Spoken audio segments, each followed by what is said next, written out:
amalan yang banyak yang bisa masukkan orang dalam surga. Namun ada amalan-amalan pilihan yang memudahkan seorang masuk dalam surga.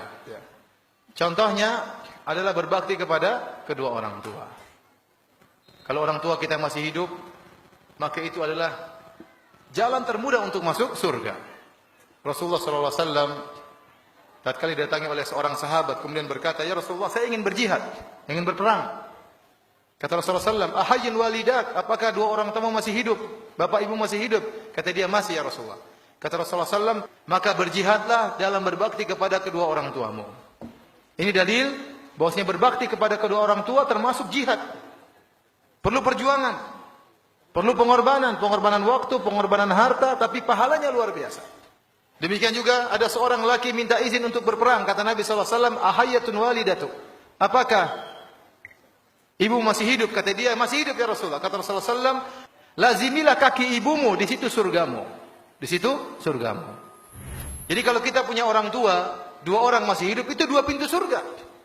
Layani mereka, berkhidmat kepada mereka berdua, insya Allah kita mudah masuk surga, sangat mudah. Makanya Muhammad Ibnul Munkadir pernah berkata, kata dia, "Saya semalaman mijit kaki ibuku, sementara saudaraku sholat malam. Tapi kalau suruh tukeran pahala saya enggak mau." Kenapa? Karena mijit kaki ibu itu pahalanya besar. Ini secara umum baik bapak-bapak maupun ibu-ibu. Terkhususan kepada ibu-ibu, cara mudah untuk masuk surga, taat kepada suami. Suatu hari Rasulullah SAW bertemu dengan seorang wanita. Rasulullah SAW bertanya kepada wanita tersebut, "Bagaimana posisimu di hati suamimu? Sungguhnya suamimu itu adalah surgamu atau nerakamu?" Kalau seorang wanita taat kepada suaminya, insya Allah mudah masuk surga. Tapi kalau seorang istri selalu membangkang kepada suaminya, maka ini berbahaya bagi dirinya. Kemudian di antara pahala yang sangat besar, salat 5 waktu. Salat 5 waktu, jangan pernah ditinggalkan. Seorang salat 5 waktu adalah modalnya, modal terakhirnya. Kalau sampai dia tinggalkan sekali, dia akan mudah meninggalkan yang lain. Kalau dia gampang-gampangkan dalam salat, yang lain juga dia akan gampang-gampangkan. Maka bagaimanapun kondisi, jangan pernah meninggalkan salat 5 waktu.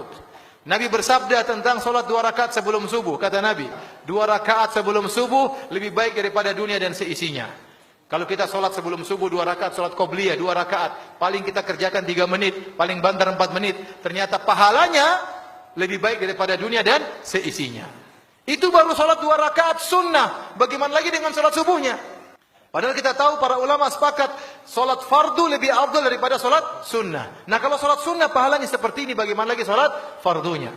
Ya, ini diantara ibadah-ibadah yang sangat jangan sampai kita tinggalkan agar kita mudah untuk masuk surga. Banyak amalan-amalan. Insya Allah seluruh amalan kalau kita kerjakan dengan ikhlas memudahkan kita masuk surga. Namun ini diantara hal yang saya harap agar diperhatikan. Salat. Kata Nabi SAW, ketika ada seorang datang kepada Nabi, "Ya Rasulullah, aku ingin bisa menemani engkau di surga." Kata Nabi, "Awa ghairu dzalik?" Apakah tidak ada permintaan yang lain? Ini permintaan berat, menjadi teman Nabi di surga berarti surganya tinggi. Nabi tanya, "Awa ghairu dzalik?" Tidak ada permintaan yang lain? Kata dia, "Huwa dzak." Yang saya minta itu ya Rasulullah.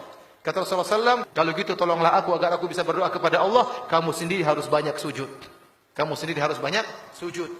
Orang yang bahagia, orang banyak salat, banyak sujud. Kata Nabi SAW, kata Nabi, "Tidaklah engkau sujud karena Allah, kecuali derajatmu akan dinaikkan dan akan dihapuskan dosa-dosamu."